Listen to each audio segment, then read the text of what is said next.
It's always a pleasure to come to National College and talk about it. So last year, I had talked about what we know about the human brain and what are the challenges we face. And today I thought we should interlink some of the societal issues that we have and what our country faces, which has a profound impact on our country in terms of how the brain and its disorders and the way it develops and ages as we go through our lifespan. I felt that that has a very relevant, it's a highly relevant today as we consider how our demography and our population is shifting.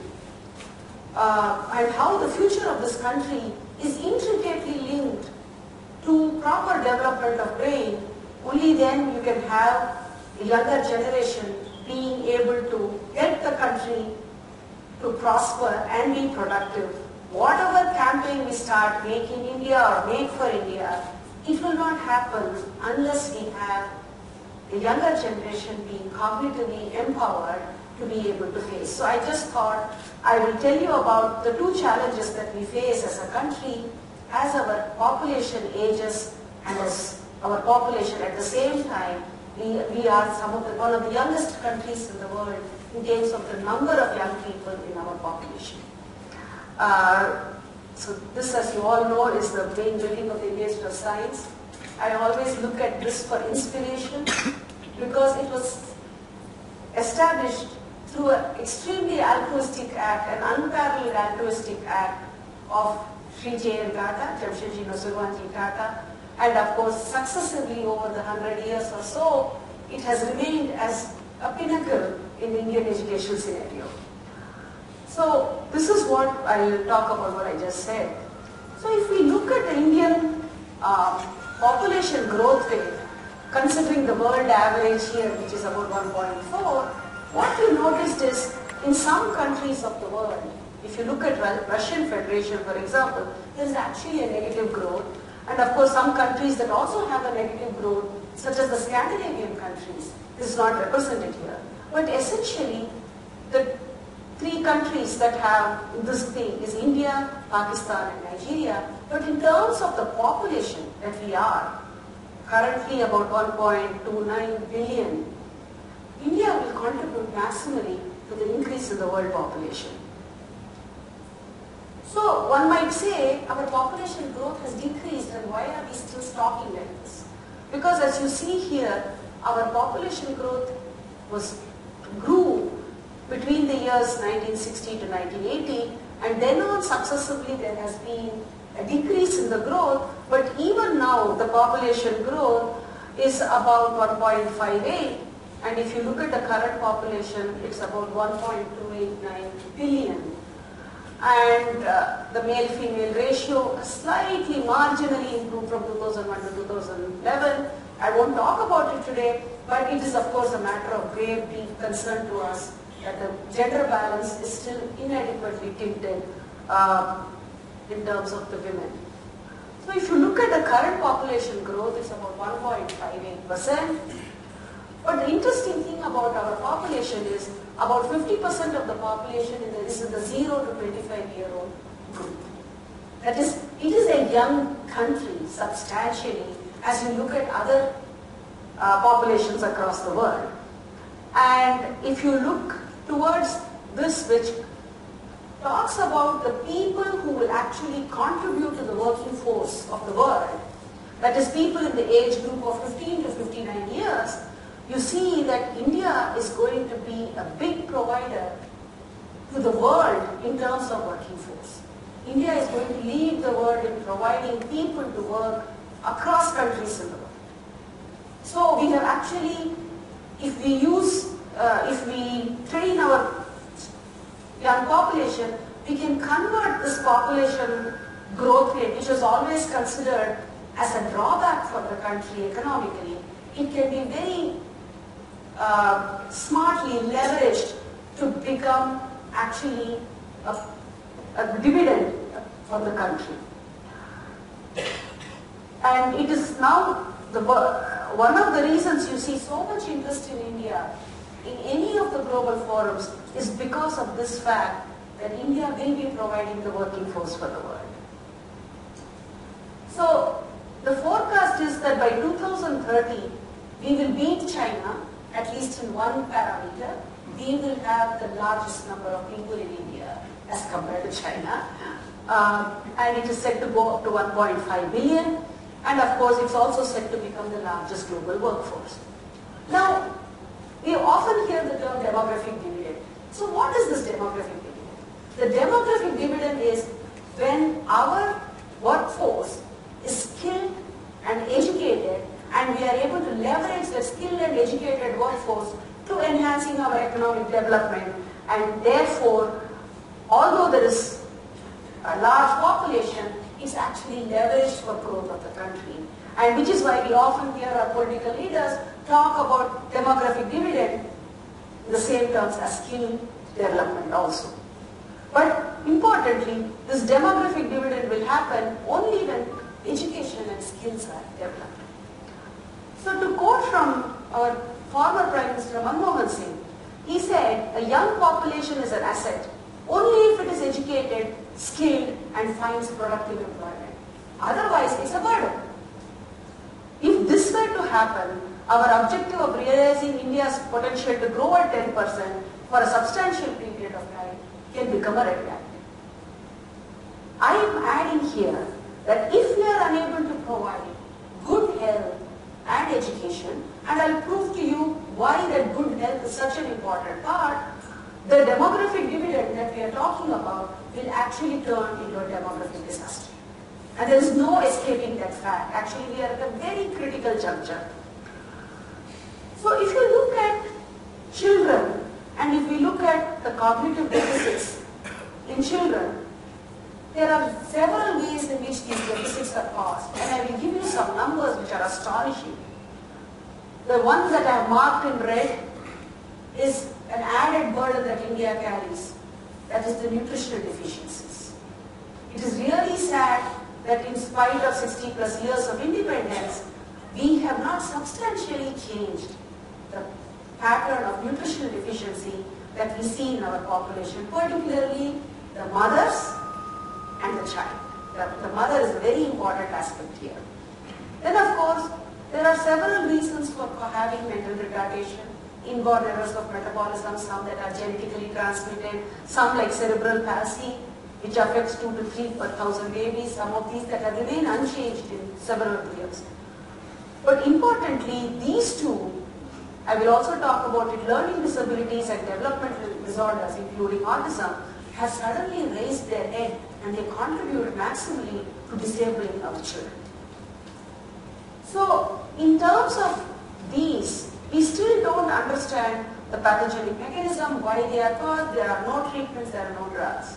Most treatments are driven towards cognitive retraining, diagnosing young and training the child, using the brain's plasticity to maximize whatever the potential the child has, to maximize that potential and help achieve that potential.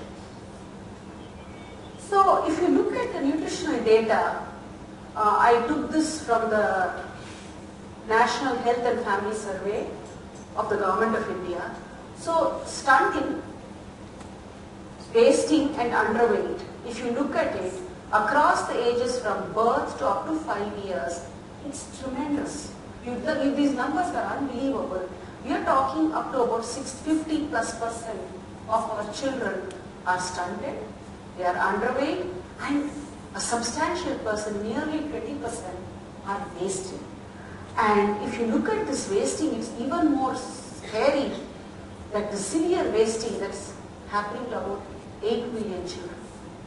This is that earlier was percentage, this is in numbers in terms of millions.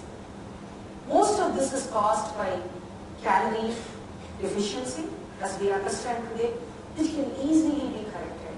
And I think it's a very sad day for us that we haven't been able to change the scenario in our country after 60 years of freedom.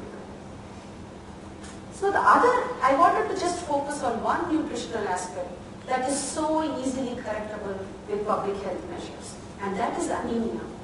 If you look at the world globe, you see that the dark red areas are areas which have severe anemia in the population, both in terms of women and children, and India unfortunately comes under that.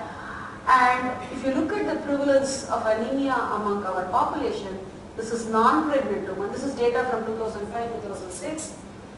Non-pregnant women, pregnant women, it hovers between 55 to 60. But look at this part.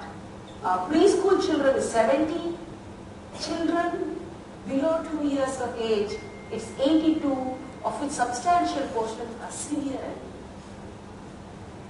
And what does anemia do to the brain is another aspect that I'll tell you about.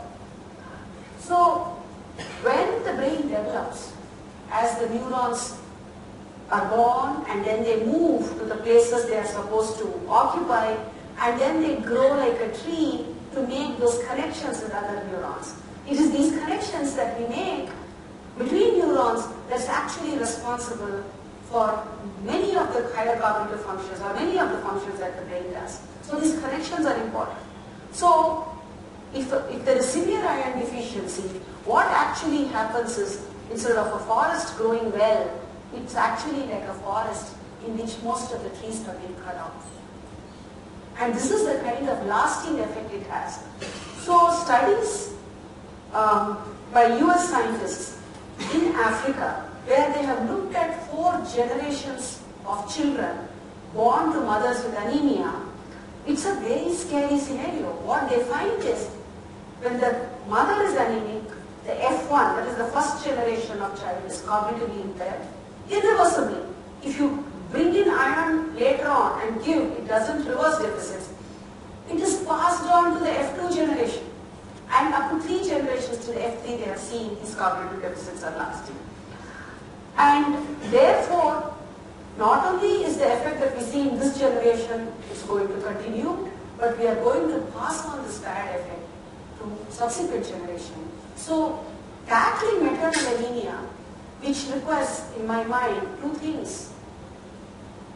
Having toilets that are clean and adding iron, just like we added iodine in salt, adding iron in very easily distributable manner. If these 2 public health measures are implemented, we will be able to reduce our anemia burden tremendously. And unless the mother's health is taken care of, this demographic dividend will not be achieved. Now I'm going to go to the other story, which is same across the world. So the Western countries don't bear the burden of nutritional deficiency.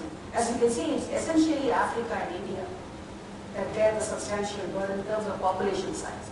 Developmental disorders are disorders that affect the child during development, having a lasting effect. And these include learning deficits, learning disabilities, attention deficit hyperactive disorders, autism. And if you see here this is data from the United States. We do not have data from India. But what you see here is, if you just take the total developmental disorders, these have increased from 13.87 to 17.1% in a span of between 2006 and 2008. Further, if we go to just ADHD and autism, look at the tremendous increase. There is often a debate whether we are implementing more stringent diagnostic methods to detect more autism, and is that why we are seeing increasing numbers? But it has been this question was asked almost 7-8 years ago, but it does seem that the numbers, there is a real increase, and it cannot be attributed to diagnosis alone. And interestingly, males have twice the prevalence of developmental disorders as compared to females, and specifically ADHD, autism, learning disabilities. What is the trend we see in autism? I'm just picking one example here again. So in the 70s, it used to be 1 in 5,000. And even if we see that the ramping up occurred in terms of diagnosis here between 1995 and 2005, but in the last few years, the prevalence has increased to 1 in 68. And there is almost a frightening trend that we are seeing much more cases, and it can't be attributed to diagnosis alone. What is happening in India, we have very little idea. In the West, due to the intense research efforts, this kind of data has emerged. Overall prevalence is 11.3 in 8 years. It's 5 times more common in boys than girls. These are all after what I told, which is general. 1 in 54 boys and 250 girls with autism. So there is a huge rise in the number of cases. What US did was it set up this autism centers of excellence across the United States, 6 of them, and gave them large funding so that they could work in a coordinated manner with several people working on a single problem. In India, most often, especially in biomedical research, most often one researcher like me has a small group and we work on a problem. We are never able to get substantial money to have about 20 researchers like me focus on a problem and find a solution. We are very critical about how Indian scientists have never discovered a drug. But where have such resources been provided for us to work in a coordinated manner to do the kind of things this country needs? So, and then they not only created this, they started working with the NGOs. Autism Speaks, which is one of the biggest NGOs. They started doing large genetic studies. They made available postmortem tissue so we could figure out why it is caused and what changes are occurring. And they attracted the premium researchers who are working in related fields by giving them money and telling, please come and work on us. And that is the kind of effort that the US government put in almost 12, 13 years ago. And because of that, we now know that metabolic disorders contribute about 5%. Single gene disorders, that is where it is very clearly transmitted, it's about 5 to 7%. Copy number variation, that is these kind of variations in the genetic code that occur, that accounts for about 7 to 20%. And actually rare new mutations occur, somatic mutations during pregnancy, which contribute to autism. And 70% is still unknown causes. And we now know that even 2 siblings having the same changes in their gene do not show similar disease phenotype. So there are lots of other factors, epigenetic factors and others that contribute to the disease.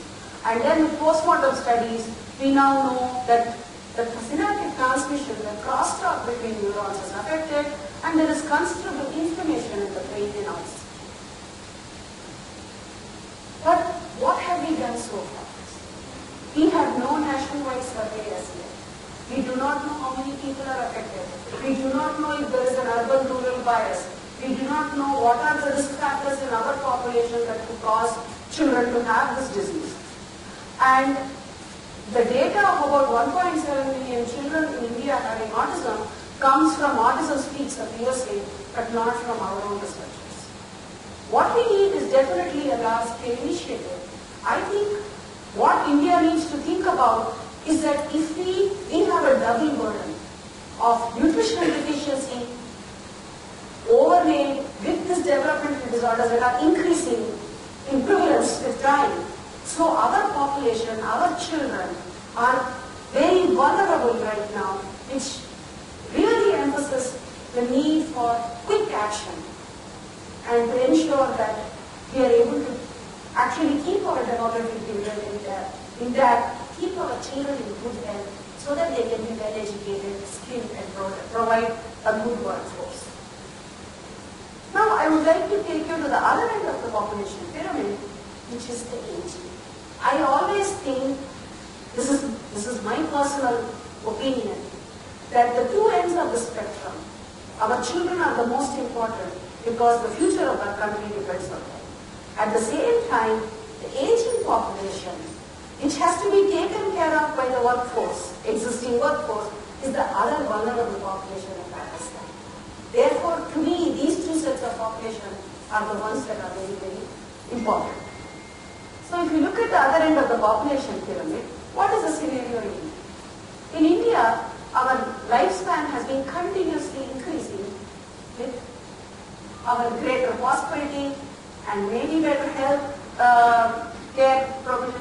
So right now it's predicted our lifespan for males is about 68.8 and females is 71.1, and by 2020, which is not far away, you will have about 69.8 and 72.3. This is the average lifespan. So you have to take it with that caveat. Now if you look at the population pyramid, this is a very important demographic this measure. So if you look at it, this represents the age in years, and as the pyramid goes, the center is the age here, and you see that we have a large young population and very comparatively a smaller aging population. But because of the size of our population, which is 1.3 billion, we have over 100 million people over the age of 60 right now. And even by 2020, it's not too bad at all, in the terms that we still have a reasonably good population pyramid. But what will happen by 2050? The pyramid starts flattening and you have greater number of aged people which are to be supported. Now let me take you to the real worst case scenario, which is Japan. Japan's growth rate fell long ago.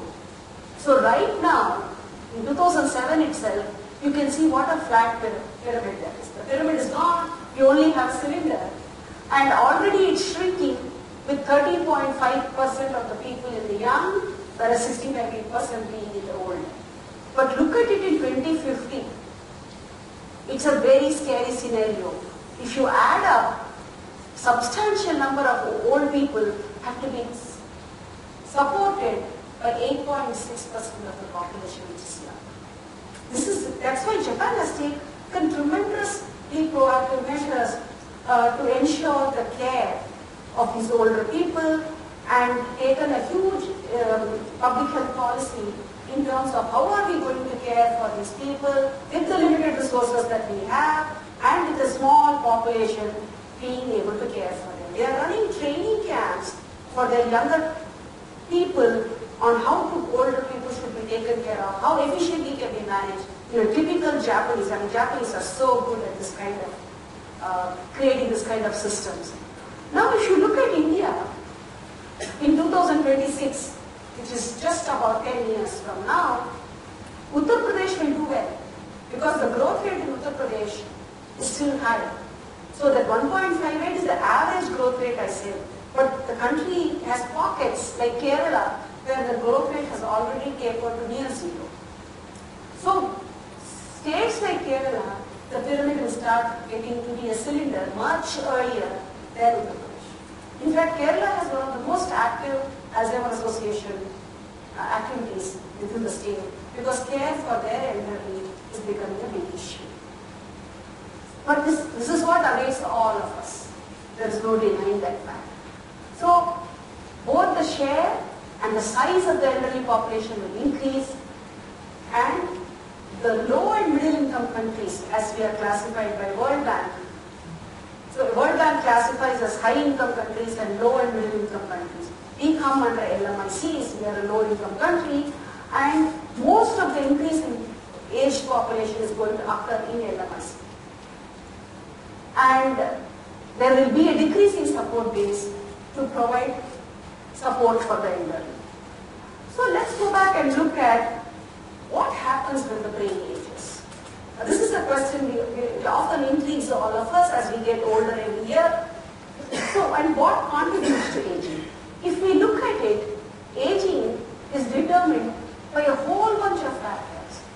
Education, life experience, stress, genes, exercise, diet at one end, cognition, language, memory, how much we attend to a per thing, and of course the brain functions, the variability, functional connectivity between the neurons that I talked about, and of course how the brain structure and the vasculature. That is, you know that the brain takes 20% of the cardiac output of blood it needs to give it oxygen and glucose to function. It's one of the most innervated organs in terms of microvasculature. So any problem that you have with cardiovascular diseases will definitely impact the brain over time. So this is dependent on a number of variables from physiology to cognition and behavior. Thus the study of aging is very complex because we need to consider all these things. And more what we are realizing is that the aging is determined by how we have lived our life from the time we are born to the time we are say 60 or 70. It is not determined by good practices after 50 when the fear of aging strikes us. So it actually requires a lifestyle alteration and good living practices from our 20s onwards. So it doesn't help at all to, of course, something is better than nothing, but it doesn't help much. In fact, there are some very interesting studies going on about people who were rather indulgent in their 20s and 30s and then went on a diet and gave up smoking, and whether they will actually age well or are they going to have dementia and other age-related problems.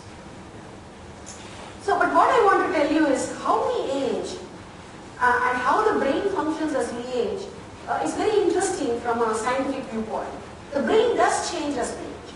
So, if you take young and old people, this is functional magnetic resonance, which tells us which part of the brain is activated. So when you ask them to look at a picture, you see that the young activate more than the old. This is at the visual cortex, which is what is used by our brain to help us see.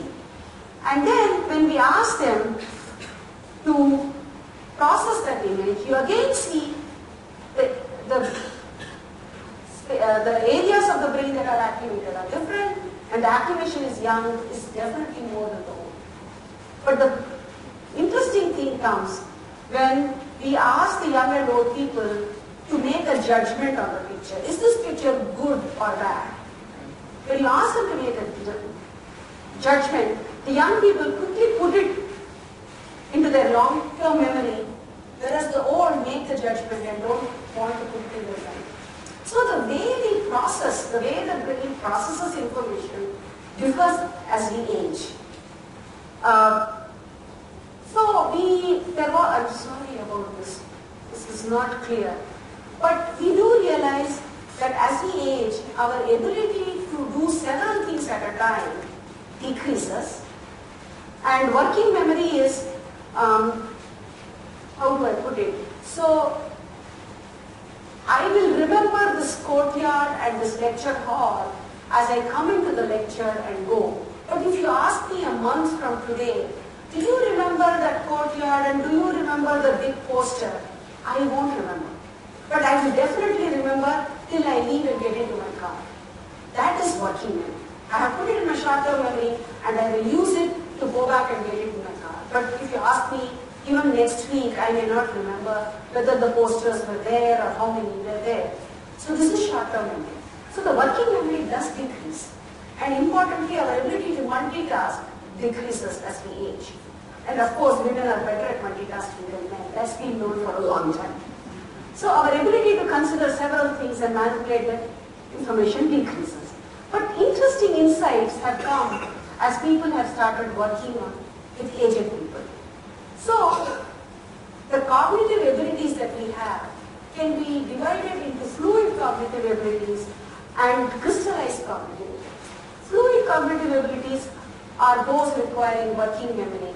So, my ability to drive my car, find a way, come in here, set up, learn new skills, learn how the system works and put up, all that would come under fluid cognitive memory.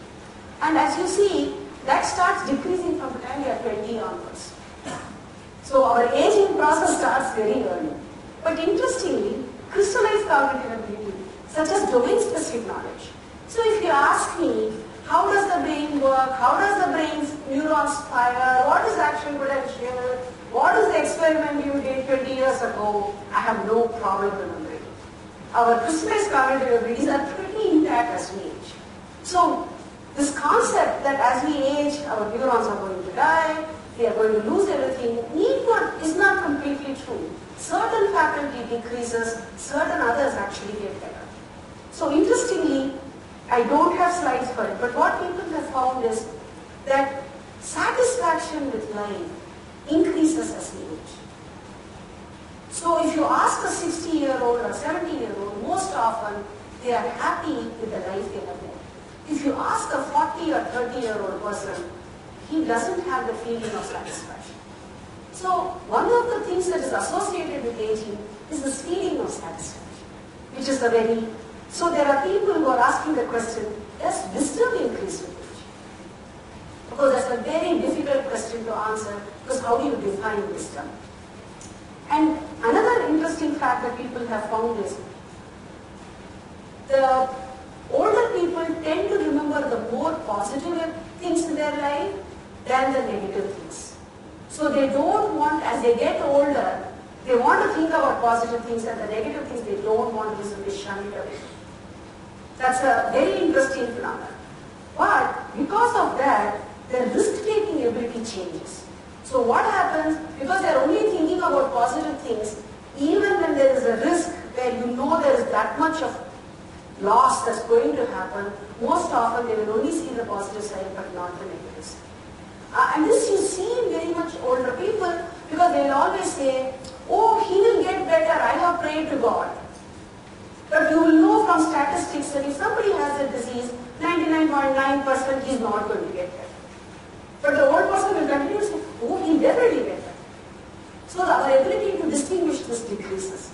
So it's important that we understand these things and we can lead our life in that manner. So that is where a lot of research, instead of just focusing on the degenerating brain, is also actually focusing on how does the brain behave as we age, how does it change as we function. And I think that's a very interesting concept as we go from molecules to behavior. So if you also look at behavior and task performance and cognitive abilities in young, middle-aged and old, in rats, monkeys and humans, I would like you to just look at this and here, the last one, let's forget that. You see that in the humans there is a huge range. There are some, our Sri Sir Vishwesvaraya would fall here, right on top, at 102, he was sharp as ever. Or the Nobel laureate Rita Levi-Montalcini, who won the Nobel Prize for nerve growth factor discovery, at 100, she toasted a glass of champagne and said, I feel sharp as ever. Why are you saying I'm aging and I'm as sharp as I was as a young person? So those people would fall here where their performance is as good as a young person. But then there are people who fall off. So actually as we age, we go through a divergence in terms of normal aging or pathological aging. The question is, what contributes to pathological aging?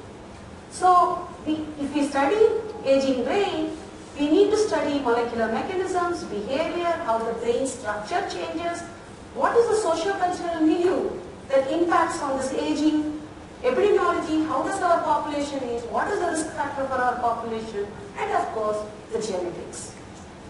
So the people who live in higher altitudes often age well and live longer. They have good genes. What is it that makes them do that? So this is actually a very big area of research. Again, as you see, it's very interdisciplinary. This cannot be done by one person. It needs a group of 20, 50, 100 people coming together. So if you look at the brain disorders in elderly that happens as we age, of course, the major contributors are dementia, including Alzheimer's disease and Parkinson's disease. In Alzheimer's disease, we have problems with our memory, whereas in Parkinson's disease, the primary problem is with movement, although as we live longer with the disease, other cognitive problems also happen in Parkinson's. And actually that has become a big problem now, because we are living longer with the disease thanks to modern medicine. But we are not assured of a good quality of life. So India current population is over 60, we have more than 100 million and we have no treatments as of now. That's the bad news. We have no treatment strategies, we have no drugs, and most of the drugs that showed promise in the pipeline have all failed in trials. It's a very pessimistic outlook there. And what is the story, prediction story that we get from WHO and other agencies? 48 million people in the world suffer from dementia. So, as the population of the world ages, this has gone from becoming a medical problem to actually becoming an economic problem. Which is why in March of this year, the WHO had a global dementia action plan, and he actually had a meeting where 80 countries participated with over 400 delegates to determine how the world together could attack this problem and come up with viable means to reduce cost of aging. So what they say is more than 50% of the new cases are all going to occur in low and middle income countries. Just see here. The pink is developing countries, this is the developed countries. Because of our population size, even though we still have a good pyramid, the number of aged people in countries such as India and China are going to be huge. And we are very ill prepared. We have no public systems. Our joint families are frittering away. It's all nuclear families. Or much worse, as you see often in Bangalore, it's parents living alone while all the children are abroad. And you see that in every locality in Bangalore that you go. So, what are the distinctive features? Why are these called neurodegenerative? They are called neurodegenerative because they are progressive. That means they keep on, the disease progresses with time, it doesn't halt. It's irreversible. So once you have the disease, you live with the disease for the rest of your life. The age of onset is typically the decades of the 60s and 70s, although in India we see it much earlier, sometimes in the 40s, especially stroke. Stroke in young is a huge problem in India. They affect selective regions of the brain and the spinal cord, and because of which you lose certain faculty. So in Parkinson's disease, this is a normal brain. You can see this black, that's the substantia nigra with the melanized neurons. Those particular neurons die in Parkinson's, because of which this actually represents less than 1% of the brain, and some neurons within that 1% die. But that is enough to cause tremor, slowness of movement, rigidity, tremor, bradykinesia, the three hallmarks of Parkinson's disease. And of course, later on, they won't be able to sleep, they have restless leg syndrome, they have very high risk-taking behavior, their behavioral dysfunctions increase enormously as we start treating them for movement. In the case of Alzheimer's disease, you see a degeneration of the grey matter along the cortex and hippocampus, the area for memory, and the disease actually starts here, the intravascular cortex, which is what we believe. And in motor neuron disease, which is what Stephen Hawking has, you lose neurons in the spinal cord and in the motor cortex. So the muscles are all affected. So when the respiratory muscles, the muscles that we use for swallowing, these get affected, it becomes the patient actually suffers and dies. Stephen Hawking is a rare person who has lived as long as he has with ALS. We call it amyotrophic lateral sclerosis. So Alzheimer's disease was first described by Alois Alzheimer. The first patient he saw was this lady, and he said what he saw was first suspiciousness of her husband, paranoia, soon a rapidly increasing memory impairment. She could no longer orient herself. She dragged objects and at times believed that people were out to murder her. So you have a lot of psychosis associated with Alzheimer's disease, while you only talk of memory dysfunction. So that's not the only thing that's affected. As the disease progresses, you see a gamut. And what happens in the brain is the brain is littered with these plaques, which are aggregates of protein. It's like a floor that was clean, but now you draw bits of paper as how dirty it would be. The proteins are not processed. And then within the neurons, you see this dystrophic neurites, the connections are all within it. This was a hallmark that Alzheimer described nearly 100 years ago. Of course, what do you see? You see loss of memory, language, judgment, coping with complex tasks all become different, personality changes, and psychosis. And the regions affected typically are cortex, hippocampal, and of course the other four brain circuits. If you look at the causes of dementia, We believe that this is US figures again, this is not India figures. Substantial portion is Alzheimer's disease, but quite a bit is caused due to strokes. This, in India, this pie chart could very well be reversed with most of our dementia coming from vascular dementia, through minor strokes and less from Alzheimer's. Because stroke in India is so prevalent in the younger population, which makes it so hard. And of course, these are US figures, I don't think we need to worry. There are no drugs. We give acetylcholinesterase inhibitors and Exelon patches, that's what they give, but it gives very little improvement. It is like if you had a headache and you didn't know what caused that headache, whether it was a tumor or something else, and you just took a Staridon or an aspirin. And I think that's the kind of drugs we have now. We have nothing, and everything in the pipeline is absolutely gone. So how do we tackle such a problem? So the person is normal. You don't see any changes. Although we believe that Alzheimer's disease starts much early, that the brain's plasticity overcomes this and we don't see the changes. But actually somewhere here in this yellow segment, here, we should be able to diagnose it. If we did, then we could probably delay the blue to a little longer. Now the goal is, can we delay the onset and can we delay the progression? If we delay onset by 4 years, we would save billions of dollars and people would have a healthy life. That's the idea we have. So the whole goal is early diagnostics and then therapeutics. In fact, our lab actually works completely on Alzheimer's disease as a developmental disorder, because we start seeing changes very, very early in animal models, just as they are weaned from the mother. And so we believe the disease really seeded really early. So what we want to do is, through understanding of the disease, we want to delay the onset, shift the red arrow more to the right, and at the same time, we want to modify the slope by disease-modifying therapies, which have made a difference for rheumatoid arthritis, these disease-modifying therapies. So they don't cure you, but they slow down the progression, so that the person as he lives can have a better quality of life. I think modern medicine has to change from enhancing lifespan to better quality of life as long as we live. So so there are several factors again, much like what I said, for aging which contribute, and we really need to tease out which of these are important for our population. I think we are going to see large socio-cultural reviews, because populations elsewhere, they have shown that education is a big protector. If that were so, we should have been much more vulnerable considering our large illiterate population that has aged. But we are not seeing Alzheimer's of that dimension. So what is it happening in our population, and what is protecting us, and what is providing risk for us?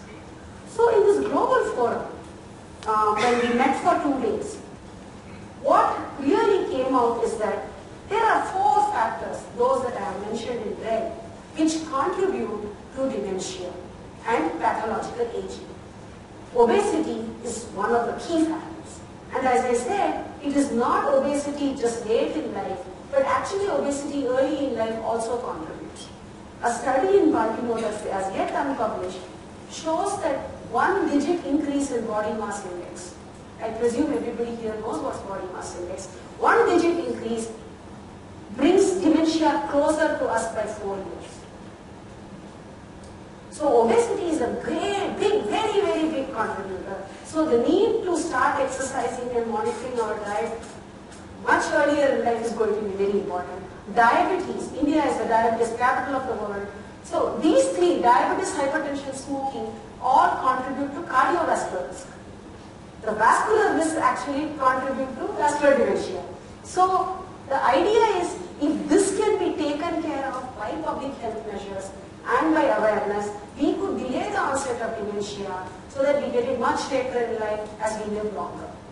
And of course, the positive effect of exercise cannot be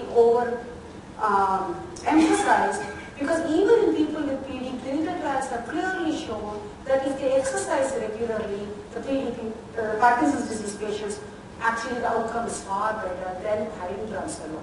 So exercise, I think, is the key, and taking care of these 4 factors that contribute positively to dementia should be reduced. And actually these are same as what we prescribe for cardiovascular. So if we just adopt a change in our lifestyle, we'll be able to make a big difference. So what is the dementia unique risk factor in India? We don't know.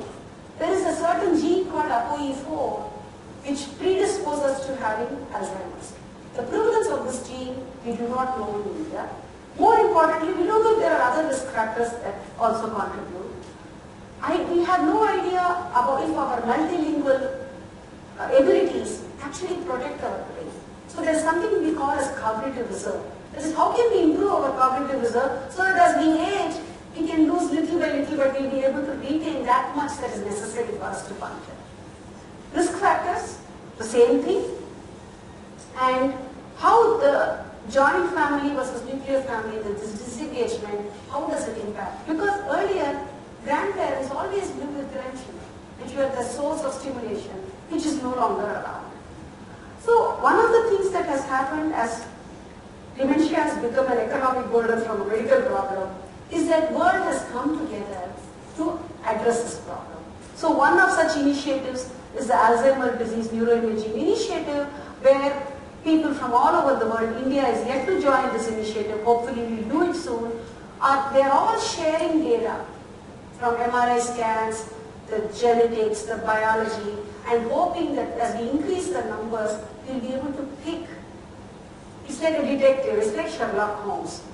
We are trying to add more and more clues to find out what causes the disease. That's exactly what we are doing by coming together. And in fact, US has just announced an increase of $300 million for Alzheimer's research. All this is happening because it has become an economic problem. That we have to understand. So what are our challenges? Our challenges, particularly to Indian thing, is we need to do longitudinal studies. We need to follow people from their 30s and 40s to their 70s, very carefully monitoring them periodically, looking at their brain structure, studying their genetics, looking at their cognition, and seeing what trips people from going from normal aging into pathological aging. These are studies that are very expensive to do. It requires large teams, it requires follow-up with patients, it requires generation of cohorts.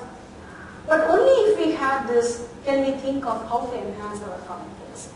And such kind of studies have never been done in our country. This is really a sad part. We've never had the kind of funding, never had the kind of people coming together to do it. So we really need a large-scale effort, a mega science, which will bring together all these things in human populations, and of course take that knowledge into model systems, into animals, and then see whether we can get new drugs. So I don't want to leave you with a very pessimistic thing, so I'll share a little glimmer of hope from my own lab. So we have been interested in looking at traditional systems of medicine, particularly Ayurveda, to see if they have beneficial effects in Alzheimer's disease. So of which we found that ashwagandha root, I talked about it briefly when I was here last year, actually one of the extracts completely reversed. What we found was, so we take animals that have the gene, because there are some, less than 10% of Alzheimer's can be caused by families that carry the gene. So the same genes we introduce into mouse. So these mouse also develop the plaques that I told you about. And this is the normal mouse, we call it wild type. And so we give these herbal extracts and we look at behavior, how much amyloid is there. And to our surprise, one of these extracts actually completely cleaned up the brain and removed the amyloid. Okay? But that extract had over 100 compounds, and we had to give it a dose of 1 gram per kilogram body weight.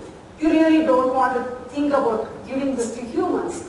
And interestingly, this plant worked through the liver, not acted directly on the brain. It enhanced a protein in the liver which acted as a sponge and drew the amyloid out.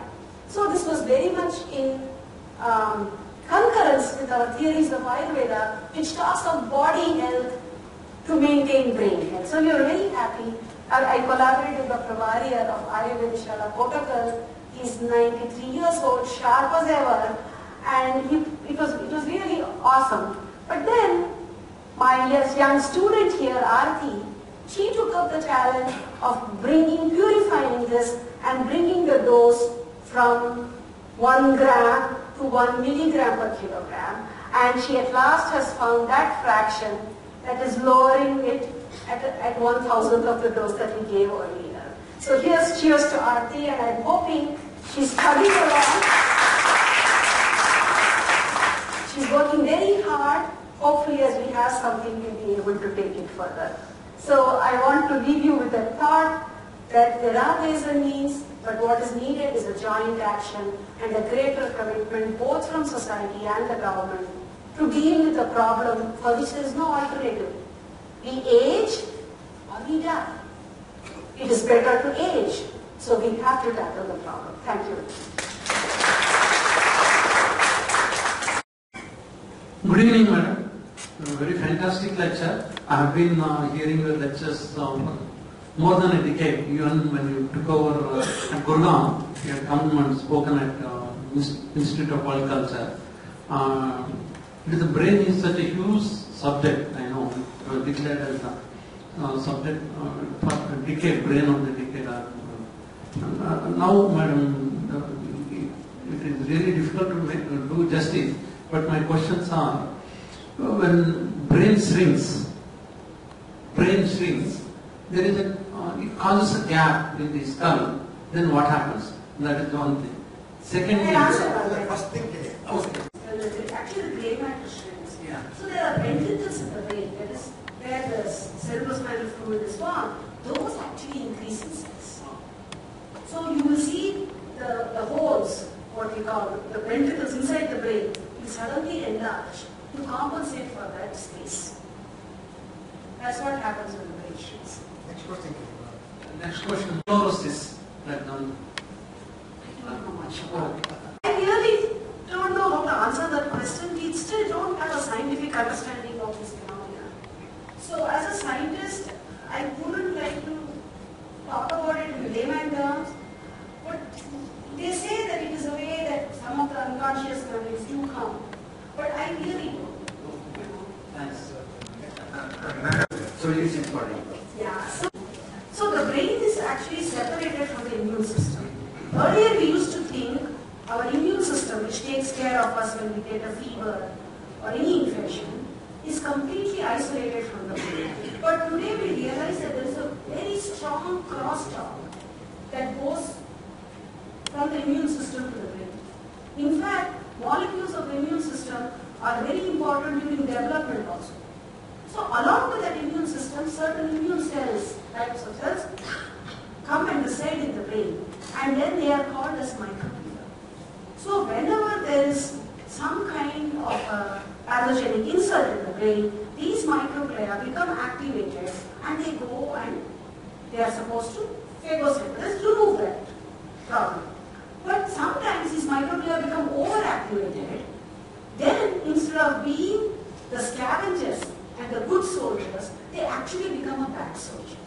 And they cause more damage. So today there is evidence of inflammation going from autism to Alzheimer's disease. In fact, we see it in our own laboratory, that there is tremendous inflammation in the brain. And so where this tipping occurs, where it goes from being a good soldier to a bad soldier, is something we still don't understand as of now.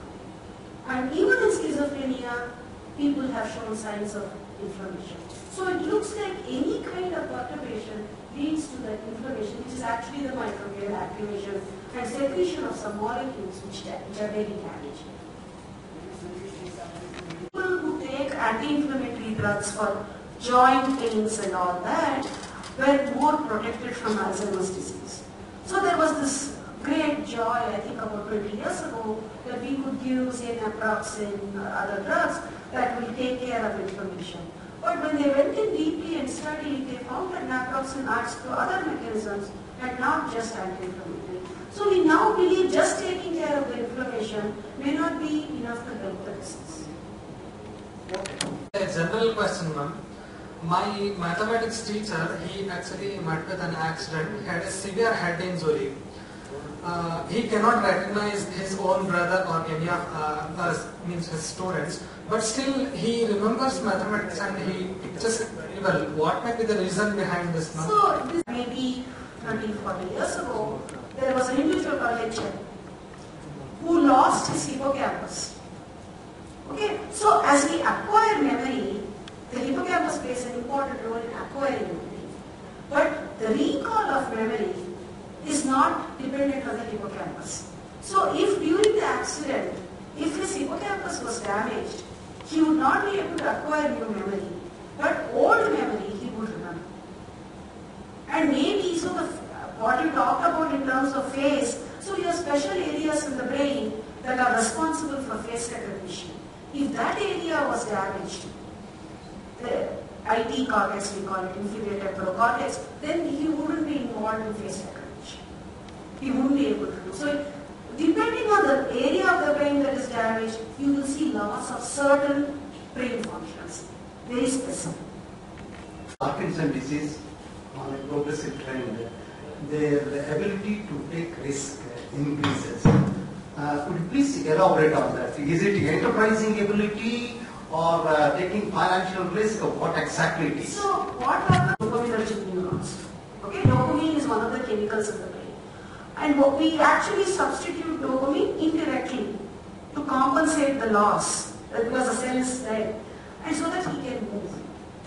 This then rewires the circuit because there's the reward circuit in the brain in which dopamine is also involved. So what most often, especially with the internet now, see the Parkinson's disease people often face insomnia. Because of that restless leg syndrome, they don't sleep well at night. So they will start taking financial risks and risky behavior. All sorts of aberrant behaviors, not just risky. I should remind you that not all Parkinson's patients will show risk-taking behavior. There's considerable difference from patient to patient. But in general, you do see them taking risk-taking behavior, certain aberrant sexual behavior, all sorts of behavioral dysfunctions are manifested as people live longer and longer taking L-DOPA to be able to move and walk. Because without L-DOPA, you won't be able to even get up from a chair or hold a glass. And as I said, it's very interesting, not everybody gets that. But so now we have a huge meeting that's held every year, non-motor dysfunctions in Parkinson's disease. It's a host of them, among which risk-taking behaviors.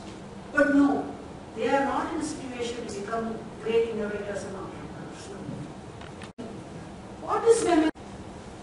How should we put it? Our ability to take the inputs from any of the sensory stimuli and recall it either immediately, which will be short-term memory, or decide to process it and keep it in long-term memory so we can recall it later, or the short-term memory can be utilized as working memory. So memory, I would say, is our ability to integrate our senses, get the sensory input and be able to recall it or use that information. How is it stored in the neuron? So, okay, the way I have to put it is, let's talk of long-term memory, which is slightly better understood. Okay. So when we decide to acquire memory and put it in long-term memory, the input that comes into the neurons in the hippocampus is signals, translation of proteins, which then go and activate gene transcription so that there's synthesis of genes leading to alteration in structure, the synapse size and shape changes, and forming those connections that help us to store. So this is absent in Alzheimer's patients' hippocampus. So I would put it this way. In biology, we never talk of presence and absence. We talk of dysfunction and recurrence. Okay. So in Alzheimer's disease, our ability to acquire and recall immediate memory is the one that's first goes. Spatial memory is another one. Most Alzheimer's disease will describe their first instant is they can't find their way home. spatial memory is lost.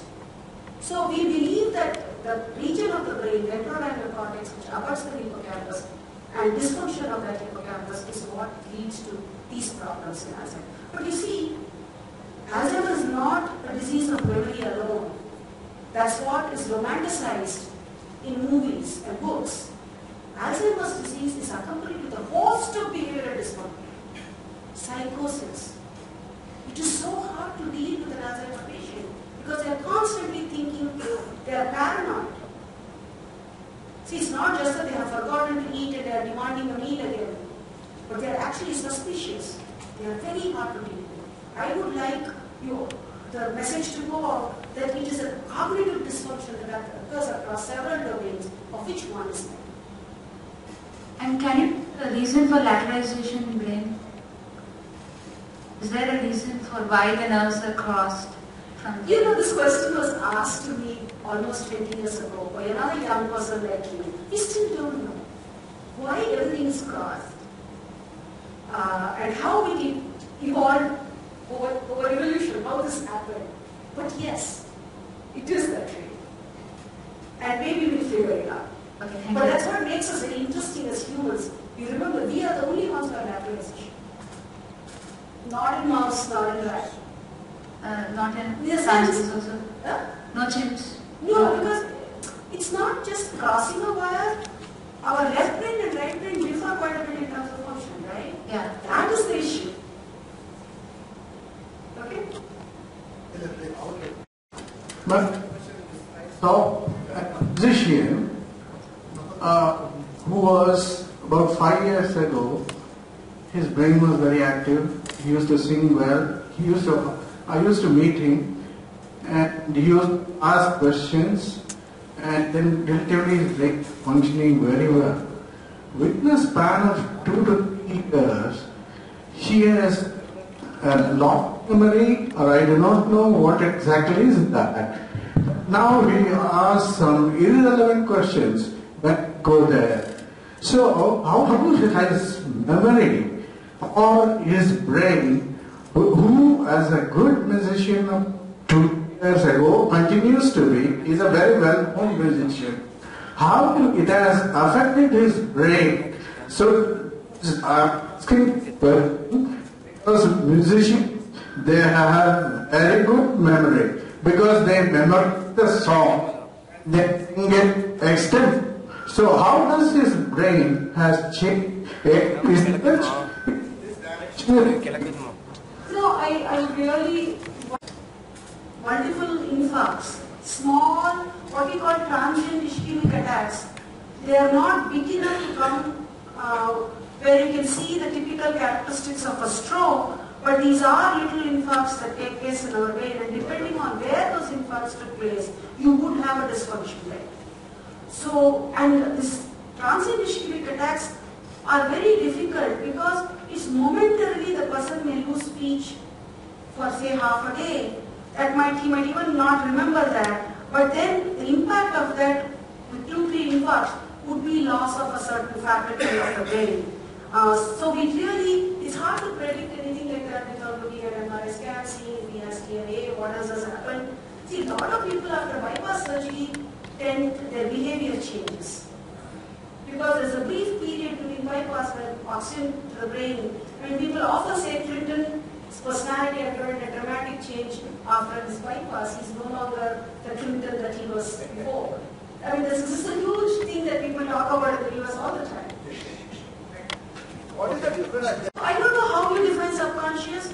If you say subconscious is involuntary things that we do, there are some things that we do what we call autopilot. That is one aspect of memory. So you can have declarative memory, which is where you decide. You decide to acquire that memory, discipline.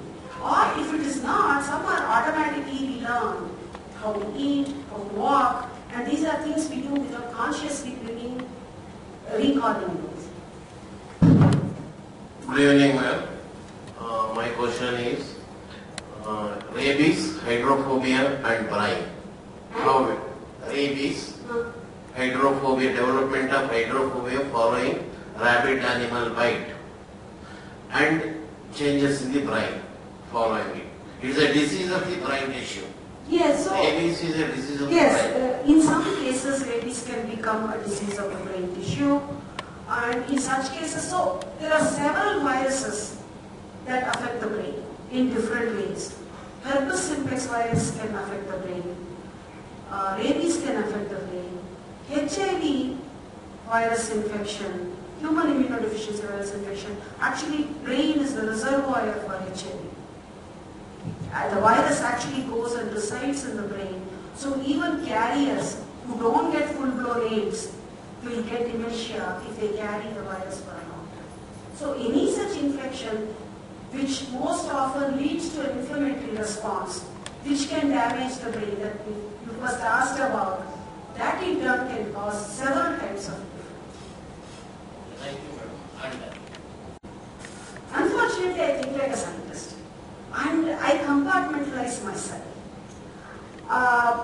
Unless I can tease out the question and do an experiment or read somebody's experiment and look at their observations and see the scientific basis of it, I'm not able to describe those phenomena. And there are several such phenomena related to brain. For example, consciousness. So whenever I give a talk like that, somebody will ask me a question. But a philosopher's idea of consciousness and my idea of consciousness is different. Right? For me, there is no consciousness without the brain. There is no mind without the brain. But this will not be accepted by a lot of people. So we neuroscientists are in this very tricky situation. We are catwalking all the time between phenomenology and, how should I put, anecdotal instances to real science. And somewhere our technology and our technique and our ability to examine these questions, we have not reached a point in our science that we can address these issues. That's the last question. Subconscious means, like I have read in Joseph Murphy's book about subconscious mind can cure the diseases, some of the diseases like cancer and other things. How is it possible? So, okay, I will call it the power of positive thinking. Okay? So, you do see that the power, I always look at Yul Brynner. You've heard of him? Yeah. Right? So, Yul Brynner had cancer, and in spite of that, he did all the road shows for King and I as he was dying with cancer, and he remarkably completed his road show. So we say that, oh, the power of positive thinking, if you think positively, you get better. But if I look at it in a pure scientific sense, just the thinking alone is not involved in somebody getting better from cancer. There are several factors that decide how we are going to recover from the cancer and prevent recurrence from cancer. And without putting all those caveats together and getting a scientific answer, we can't say this alone changes. But yes, I think contemplative practices such as meditation or yoga have a profound influence on brain structure and function. We know that. So in uncomplicated manner, there have been studies done on Buddhist monks who have practiced meditation for a lifetime, and we do see that their brain, the way their brain functions is quite different from those non-meditative people. So such experiments do show the effect of lifelong practices on brain structure and function. But one anecdotal instance is hard for us to examine scientifically, but there are several variable parameters. You got the idea, no? Good evening. Some people speak while they are in sleep without even their knowledge, and even some people walk during the night. So what makes in brain so they? I really don't. So as I said, you need to tease out a problem in simplistic manner and address it scientifically and then rebuild the whole thing. And in humans, these are so hard to fathom. You know? Nobody has been able to do an EEG or something as somebody sleepwalking. Correct. I mean, yesterday Satish, I don't know how many heard, we would have told you how they monitor suicidal seizures. You can't do this kind of things. But it's real. As I said, our science has not reached a level that we can examine these questions.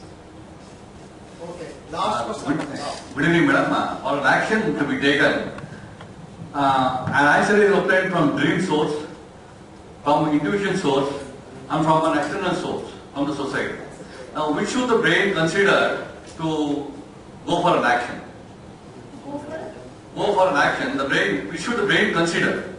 The brain is the reason it gives a command, right? I'm not understanding you. For an action to be taken, from the dream source, one answer is given through a dream.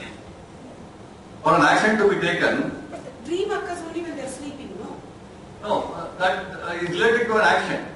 Alright, dream. Through a dream, I get an answer for an action to be taken, and through an intuition, I get an action for an action to be taken, and from an external source also, I get an answer. Now, which should the brain consider to go for an action? 2 will be yes, and 1 will be no. I don't understand, but one thing I can tell you, in the book Blink, Malcolm Gladwell addresses this issue in a different way. He talks of two sets of people. Those who intuitively take decisions where you don't even know how you logically arrived at it. Most often, before we take a serious decision, not an action to move our hand or leg, but a serious, we have a way in our brain that we analyze the problem and come to say this is right and this is wrong. As an adult, the big thing in decision making is we are adults because we consider the consequences of our action before taking the decision. Right? That's where the prefrontal cortex works, and that matures only after adolescence. That means the early 20s. So we can consider all the options and decide, if I do this, this will happen. If I smoke, I will get cardiovascular disease. So even though if I want to smoke, I shouldn't smoke. You take those decisions.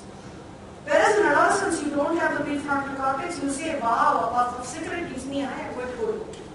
That's one kind. But in more complex actions, there are two types of people. One who consider logically and take an action, especially soldiers and captains in war or politicians facing crisis or diplomats. Some do it by blink. And what Malcolm Gladwell showed by several examples is, most often the person who does by blink, which is by intuition, where he himself has not been able to rationalize it, is often the right one. But the person who has taken the decision at that, or even after the moment, cannot tell you how he rationalized it. All of us face this, even as we cross the road. So I think we do both.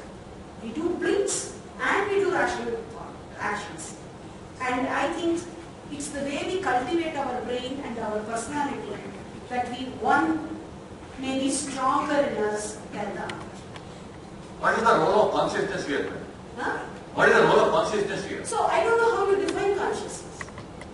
You have to define It's a consciousness. very terminology you please explain. No, for me, consciousness is when the neurosurgeon does a surgery, when he taps the person's hand or leg, if he responds, he is conscious. He is aware of his surroundings, he is able to take the sensory inputs and obey and follow them through. That for me is consciousness. Okay, thank you. Okay, I'll close this session.